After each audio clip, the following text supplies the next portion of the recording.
아멘. 우리 함께 신앙 고백합니다. 나는 전능하신 아버지 하나님, 천지의 창조주를 믿습니다. 나는 그의 유일하신 아들 우리 주 예수 그리스도를 믿습니다. 그는 성령으로 잉태되어 동정녀 마리아에게 나시고 본디오 빌라도에게 고난을 받아 십자가에 못 박혀 죽으시고 장사된 지 사흘 만에 죽은 자 가운데서 다시 살아나셨으며 하늘에 오르시어 전능하신 아버지 하나님 우편에 앉아 계시다가 거기로부터 살아있는 자와 죽은 자를 심판하러 오십니다. 나는 성령을 믿으며 거룩한 공교회와 성도의 교제와 죄를 용서받는 것과 몸의 부활과 영생을 믿습니다. 아멘. 오늘 선포되어질 하나님의 말씀은 마가복음 14장 12절부터 21절까지를 우리 합독하겠습니다. 마가복음 14장 12절부터 21절까지 지난 시간 좀 겹쳐서 한 번 더 여러분에게 말씀을 전하고자 합니다. 12절부터 21절까지 말씀을 함께 읽겠습니다. 무교절의 첫날 곧 유월절 양 잡는 날에 제자들이 예수께 여짜오되 우리가 어디로 가서 선생님께서 유월절 음식을 잡수시게 준비하기를 원하시나이까 하매 예수께서 제자 중에 둘을 보내시며 이르시되 성내로 들어가라. 그리하면 물 한 동이를 가지고 가는 사람을 만나리니 그를 따라가서 어디든지 그가 들어가는 그 집 주인에게 이르되 선생님의 말씀이 내가 내 제자들과 함께 유월절 음식을 먹을 나의 객실이 어디 있느냐 하시더라 하라. 그리하면 자리를 펴고 준비한 큰 다락방을 보이리니 거기서 우리를 위하여 준비하라 하시니라. 제자들이 나가 성내로 들어가서 예수께서 하시던 말씀대로 만나 유월절 음식을 준비하니라. 저물매 그 12를 데리시고 가서 다 앉아 먹을 때에 예수께서 이르시되 내가 진실로 너희에게 이르노니 너희 중에 한 사람 곧 나와 함께 먹는 자가 나를 팔리라 하신대 그들이 건심하며 하나씩 하나씩 나는 아니지요 하고 말하기 시작하니 그들에게 이르시되 12 중에 하나 곧 나와 함께 그릇에 손을 넣는 자니라. 인자는 자기에 대하여 기록된 대로 가거니와 인자를 파는 그 사람에게는 화가 있으리로다. 그 사람은 차라리 나지 아니하였더라면 자기에게 좋을 뻔하였느니라 하시니라. 아멘. 우리 앞뒤 좌우 인사합니다. 축복합니다. 성령 충만 행복하십시오. 인사합니다. 축복합니다. 성령 충만 행복하십시오. 오늘 여러분과 함께 배신을 넘어 순종의 길을 가시는 예수님이라는 제목으로 말씀을 전하겠습니다. 우리가 살아가는 동안에 나름 인생의 기준이 있었으면 좋겠습니다. 상황에 따라서 기준이 이렇게 변하고 저렇게 변하고 어쩔 줄 몰라 하는 것보다 나름대로 기준을 세워서 좀 흔들리지 않는 믿음의 기준도 있었으면 좋겠습니다. 그런 가운데 하나님의 말씀이 우리 삶의 기준이 되고 하나님의 뜻이 기준이 되어지면 내가 어떤 일을 한다거나 해야 된다거나 또 하지 말아야 된다거나 어떤 사람을 만나야 된다거나 만나지 말아야 한다거나 그렇게 생각할 때 이제 결단력과 분별력이 필요한데 그 결단력과 분별력과 그런 모든 것들이 하나님의 말씀과 뜻이 바로 저와 여러분의 삶의 기준이 되기를 간절히 소망합니다. 말씀이 내 안에 녹아져 있으니까 목사님 이럴 때 만나라고 하는 이야기입니까? 저럴 때 만나지 말라고 하는 이야기입니까? 라고 하는 것보다 그때마다 하나님의 지혜가 내 안에 말씀으로 담겨져 있어서 분별이 되는 겁니다. 그리고 결단하게 되는 거죠. 그렇게 하나님의 말씀이 여러분 삶의 기준이 되고 또 그 말씀이 기준이 되어서 분별할 걸 분별하고 결단할 수 있는 것을 올바르게 결단할 수 있는 그런 우리 귀한 인생이 되기를 간절히 축복합니다. 많은 사람들이 좋아하는 그 일이 굉장히 중요합니다. 다 좋아한다면 분명히 이유가 있을 겁니다. 그러나 그렇다 할지라도 하나님께서 기뻐하시고 좋아하는 일을 선택할 수 있는 그런 믿음의 사람이 되기를 간절히 소망합니다. 많은 사람이 가는 길, 이유가 있어서 다 그 길로 갈 터인데 그걸 무시하는 것이 아니라 그것이 아무리 좋아 보인다 할지라도, 우리가 가는 길이 좁고 험악하다 할지라도 생명의 길이고 영생의 길이라면 그것을 선택할 수 있는 요 믿음의 용기도 필요합니다.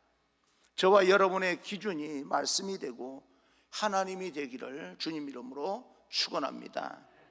예수님은 6월절 첫날 식사를 준비하기 위해서 제자들을 성내에 보내면서 그 제자들에게 신기하고 이상한 말씀을 하셨던 것을 우리는 지난 시간 살펴보았습니다. 13절 14절입니다.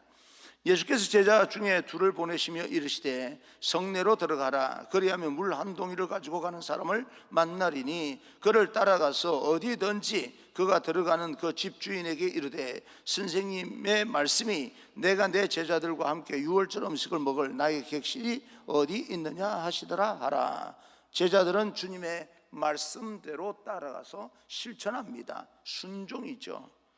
예수님께서 어찌 보면 제자들에게 이해가 되지 않을 말을 한 것 아니겠습니까? 그러다가 봉변을 당할 수도 있는 겁니다. 너의 주인이 누구길래 내가 왜 거기에 이 반응을 해줘야 되느냐라고 봉변을 당할 수도 있습니다. 성내로 들어가라. 주님께서 제자에게 주시는 말씀입니다.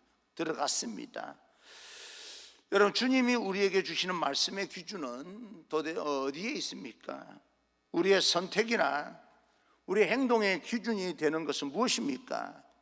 그것이 어쩌면 우리 인생을 살아가다 보니까 돈이 될 수도 있고, 돈이 되는 일이라면 어떤 일이든 할 것이다. 워낙 가난하게 살았던 과거를 생각하면 돈 되는 일이라면 어떤 일이든 할 수 있다고 말하는 것도 그렇게 이제 나쁜 것은 아닐 것이다라고 생각을 하지만, 그러나 그런 어떤 여러 가지 기준이요 내 인생의 성공의 지름길은 아닙니다. 이 일을 하는 것이 내게 유리하면 내가 하지만 내가 불리하면 내가 이것을 하지 않으리라 라고 하는 그런 신념을 가지고 사는 사람에게 일정 성공이라고 하는 그런 어떤 그 목적지에 도달할 수 있는 도움을 얻을 수는 있겠지만, 사실은 우리 인생 마지막에 후회하는 그런 인생이 없는 그런 인생이 되지는 못합니다. 각 사람마다 나름대로 인생의 기준이 있습니다. 오늘 제자들은 그 순간을 결단할 때 주님의 음성이 그들 결단의 기준이 됩니다. 성내로 들어가라. 그래서 들어갑니다. 사랑하는 성도 여러분, 저와 여러분의 인생의 기준이 하나님의 말씀이 되고 하나님의 뜻이 되기를 다시 한번 주님 이름으로 축복합니다.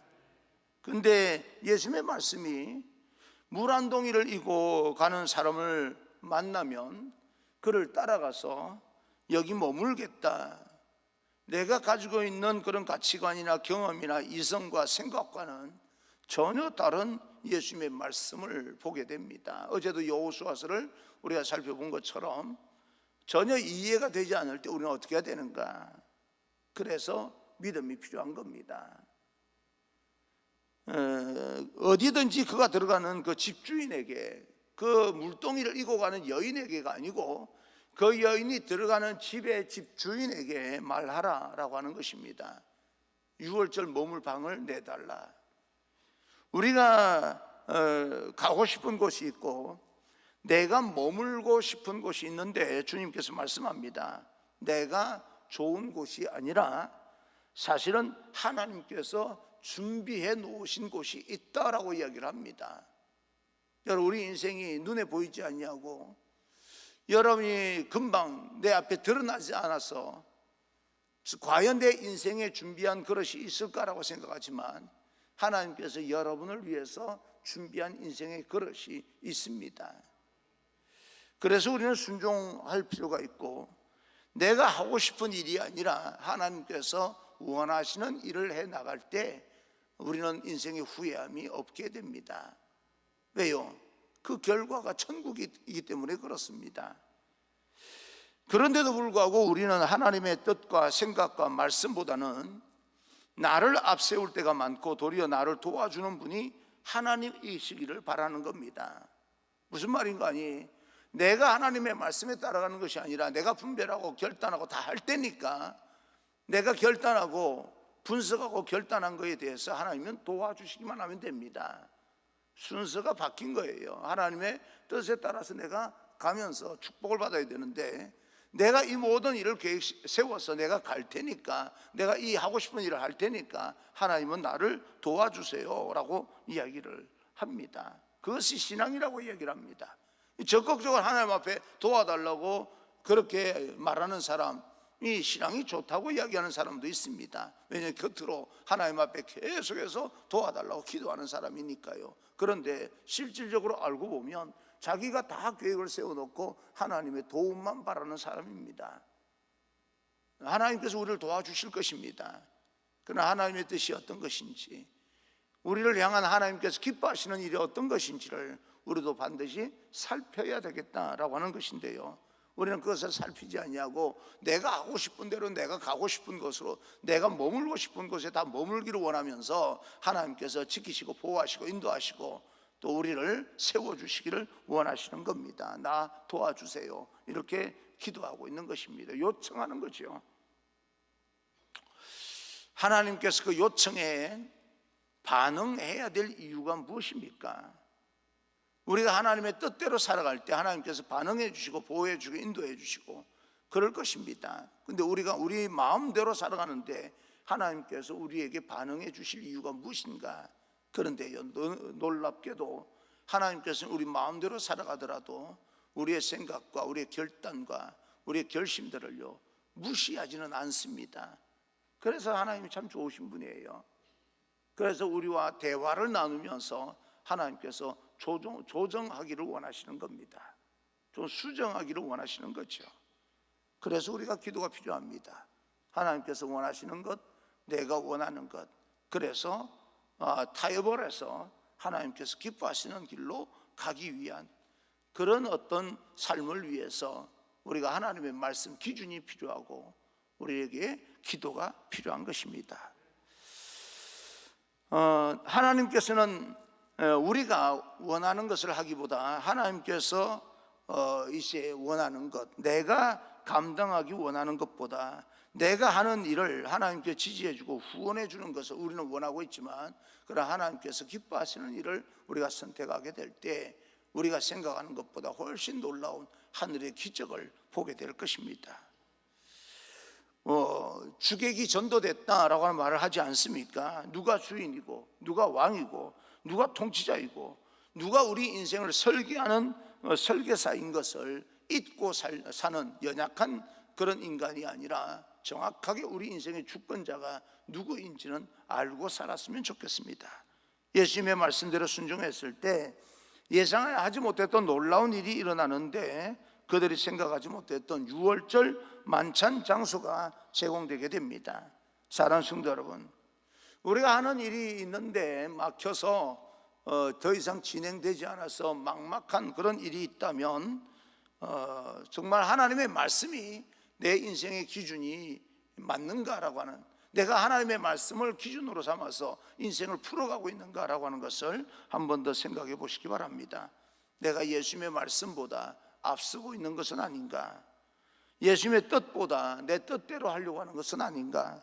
내 의지가 하나님의 계획보다 앞서고 있는 것은 아닌가? 돌아볼 수 있는 그런 신앙이 되기를 바랍니다. 다시 한번 우리의 삶이 예수님의 말씀과 뜻에 순종하여서 승리하는, 모든 어려움들을 극복하고 승리의 길로 나아가는 그런 귀한 우리 모두가 되어지기를 간절히 소망합니다. 오늘 제목처럼 예수님을 거부하고 배반하는 제자들의 그 배신을 넘어서서 예수님께서는 가고자 하는 인생길을 뚜벅뚜벅 걸어갑니다. 그 길이 죽음의 길이라 할지라도 예수님께서는 모든 주변 환경, 자기에게 몰려오는 그런 배신의 아픔, 그 모든 것을 극복하고 해야 될 일들에 대해서 그 배신감 때문에 주저하지 아니하고 그 상관없이 뚜벅뚜벅 걸어가서 십자가를 지게 됩니다. 예수님께서 제자들에게 지시한 그대로 그들은 유월절 만찬에 참여하고 식사를 나누게 됩니다. 그 식사 자리에서 예수님은 말씀합니다. 18절 19절입니다 18절 19절 다 앉아 먹을 때에 예수께서 이르시되 내가 진실로 너희에게 이르노니 너희 중에 한 사람 곧 나와 함께 먹는 자가 나를 팔리라 하신대 그들이 건심하며 하나씩 나는 아니지요 라고 하고 말하기 시작하니 제자들이 한 사람 한 사람 예수님 앞에서 나는 아니지요 라고 말을 합니다. 예수님께서 말씀합니다. 너희 중에 한 사람이 나를 팔 것이다 라고 말씀하실 때 주님의 마음이 얼마나 아팠을까 하는 생각도 해봅니다. 한 사람은 나를 팔 것이고 나머지는요 다 도망갈 것이다 그거 아니겠습니까? 그런데 제자들은 한 사람씩 예수님께 질문을 합니다. 예수님 나는 아니지요. 예전에 어떤 분이 저를 불편해하고 싫어한다는 말을 들은 적이 있습니다. 그럴 수 있다라고 생각을 했는데 전혀 사실이 아닌 일을 가지고 계속해서 악담을 하고 이제 다닌다라고 하는 말을 들었을 때 이거 가만두면 안 되겠다라고 생각이 든 적이 있습니다. 그럴 수 있겠다 싶기도 했겠지만 사람이 살다 보면 모든 사람에게 다 좋은 이미지로 그렇게 비춰지면서 살아갈 수 있는 것은 아니지 않습니까? 세상에서 정말 죄를 지은 적도 없고 깨끗하게 사신 예수님을 죽이려고 하는 사람도 있는 반면에 그렇지 않겠습니까? 남들 예수님도 아니고 나 싫어하는 사람도 있을 것이고 또 악담하는 사람도 있을 겁니다. 그것 때문에 속은 상할 수도 있겠지만 그래도 잘 극복할 수 있습니다. 그런데 그런 사람이요 앞에 앉아서 제 설교를 들을 때 참 마음이 불편했어요. 분명히 저 사람은 나를 싫어하고 나에 대해서 악담을 하고 다니는 사람이었다고 하는 이야기를 들었는데 그 앞에서 설교를 듣고 있다? 그거 얼마나 힘든지 몰라요. 설교하는 사람 입장에서 듣는 사람도 힘들었겠지만 하는 제 입장에서도 좀 많이 힘들었던 적이 있습니다. 소망합니다. 여러분은 제가 설교할 때만큼이라도 힘들지 않게 하는 사람이 됐으면 좋겠어요. 왜냐하면 생명의 말씀이기 때문에 서로 불편하면 안 되잖아요. 그래서 저도 노력을 합니다. 그런데 사람은 노력한다고 다 되는 건 아니지 않습니까? 좋은 이미지가 노력한다고 될 것 같으면요 얼마나 좋겠습니까? 서로 좋은 마음을 가져야 좋은 이미지가 있게 될 텐데 그런데 예수님께서 말씀하실 때 나는 아니지요 라고 한 사람씩 질문을 하는데 참 그 사람들 앞에서 이렇게 이것은 내 살이다 떼어주고 이건 내 피다 라고 또 마시게 만들고 하는 이 만찬을 하는 예수님의 마음은 어땠을까 하는 그런 생각을 해봤습니다. 물론 가룟 유다 외에는 제자들이 예수님을 팔아넘긴 것은 아닙니다. 설사 십자가를 칠 때 또 도망갔다 할지라도 배신은 했다 할지라도 가룟 유다같이 팔아넘긴 사람들은 아니죠. 그러나 제자들이 근심할 수밖에 없었던 것은 제자들의 그 예수님을 향한 마음이 온전하지 못했고 또 이렇게 길을 오면서 계속 누가 크냐고 자기들끼리 따지고 또 논쟁하기 했고 여러 가지로 부족하고 연약하고 그리고 지금도 아직까지도 십자가에서 죽으리라고 생각하는 것보다 왕이 되면 내가 한 자리 차지할 수 있겠지라고 하는 생각을 왜 없겠습니까? 가룟 유다 외에는요. 가룟 유다는 팔기로 마음을 먹었으니까. 그래 가룟 유다만 해도 또 예수님 앞에 나가서 나는 아니지요 라고 질문을 할 때 그 속마음이 어땠을까 하는 생각을 해봅니다. 거짓말합니까? 자기가 팔려고 한 건데 예수님께서 너희 중에 한 사람이 나를 팔 것이다 팔려고 작정한 가룟 유다만큼은요 질문 못하는 거 아니에요. 천연덕스럽게 나는 아니지요 라고 그렇게 질문을 하니 가룟 유다 앞에서 예수님께서 가룟 유다를 이렇게 쳐다보면서 한번 여러분 상상을 한번 해보세요. 이런 지금 만남, 어색한 만남, 불편한 만남 제자들에게 불편하겠습니까? 예수님께서 불편하시겠죠. 내가 이런 사람들하고 3년을 같이 살았나 싶을 정도로 마음이 답답했겠지요. 한 번씩 저도 함께 이렇게 주변에 있는 사람들 떠나갈 때 참 내가 이 사람들하고 같이 내가 마음을 같이 했구나 하는 그런 생각이 들 때가 있습니다. 사람이니까요. 언제까지나 함께 할 줄 알았는데 장례식을 가게 되면 또 속상함이 더 크지요. 그냥 옆에 계실 줄 알았는데 또 이렇게 떠나가고 나면 그 빈 공간이 허전하기도 하고, 그래서 저는 환송 예배라고 하는 말을 안 씁니다. 제 힘들더라고요. 교인들 가운데서도 코로나 팬데믹 끝나고 나면 오실 것 같은 분들이 갑자기 돌아가셨다고 연락을 받아서 가서 목사니까 장례를 이렇게 예식을 갖춰가지고 하기는 하지만 가슴이 먹먹한 게요. 그 뭐 아무리 예수 믿고 천국 간다고 하는 것은 사실이지만 지금 이 육신을 벗고 같이 헤어진다는 것은 좋은 일은 아니지 않습니까? 그분 천국 가는 게 좋은 일이지요. 그래서 저는 내 입장에서 장례식이라고 하는 것은 내가 어떤 마음을 품느냐에 따라서 그분이 천국 가는 거 못 가고 이런 문제가 아니니까, 장례식을 치르는 사람 입장에서 가만히 생각해 보니까 그 슬픔을 있는 사람에게 위로해 주고, 그래서 살아있는 사람들의 장례가 되도록 그렇게 노력을 할 뿐이지, 천국 갔으니까 기쁘지 않습니까? 뭐가 기뻐요? 나는 그게 이해가 안 되는 거예요. 신앙이 천국 간다고 기쁨에서 나오는 슬픔의 눈물도 있습니다. 허전하더라고요. 저는 저희 어머니 가실 때도 그랬고 저희 아버님 가실 때도 그랬고, 우리 교인들도 한 사람 한 사람 뜻하지 않게 가는 분들을 이렇게 대하다 보면 가슴이 먹먹하고 한동안은 닫혀있는 마음의 기둥이 이렇게 사라진 것 같은, 무너지는 것 같은 느낌이 들어서 정말 힘들더라고요. 그 시간들이. 근데 뭐 어차피 시간 지나면서 넉넉히 극복될 일이기도 하지만 천국에서 만날 거니까 그런 부분들을 우리는 좀 더 깊이 있게 생각해 볼 필요가 있겠습니다. 저와 여러분, 우리가 하나님 심판대 앞에 섰을 때 우리가 주님을 배신하지 않고 부인하지 않았던 그런 모습으로 떳떳하게 설 사람이 과연 여기에 몇 명이나 있겠습니까? 신앙생활 하면서 나름대로 부족한 모습으로 살았고 그랬겠지요.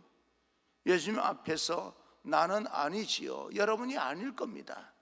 그러나 우리가 예수님 뜻에 하나님 말씀에 순종하지 못하고 거부하면서 배신하면서 이탈하면서 산 적은 한 분도 없다라고 말할 수 있는 사람은 없을 거예요.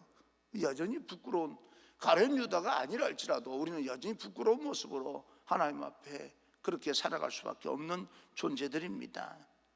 내가 모든 계획을 세워놓고 하나님 도와주시기만을 바라는 그런 신앙 정도로 살아가고 있는 건 아닌가라고 하는 것인데, 이런 이런 부분에서 우리가 하나님의 말씀을 깊이 새기지 못하고 그때마다 환경에 따라 상황에 따라서 믿음이 흔들린다면 우리도 가룟 유다와 같은 그런 가능성이 있는 사람들은 아닌가. 나는 아니지요 라고 하는 주님 앞에 우리가 나는 아니지요 라고 하는 질문을 해본다 할지라도 가룟 유다 외에 다른 제자들처럼 예수님을 팔아 넘기지 않는 그런 제자가 되기를 바랍니다. 나는 여러분 가룟 유다가 되지 않았으면 좋겠습니다. 나는 절대 예수님께서 육신의 몸을 입고 계시는 게 아니니까 다시 십자가에 못 박힐 일이 없으니까 나는 가룟 유다가 될 수가 없어 라고 말할 수 있을지 모르겠지만, 우리 안에는 가룟 유다의 가능성이 있기 때문에 우리는 하나님의 말씀을 계속해서 묵상하고 하나님 앞에 기도할 필요가 있겠습니다.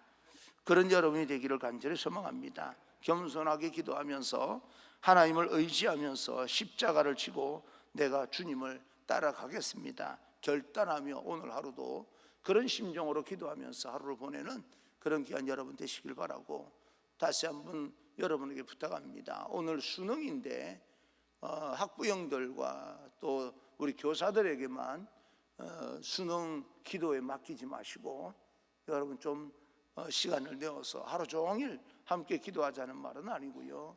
하루 종일 기도하는 분들도 계십니다.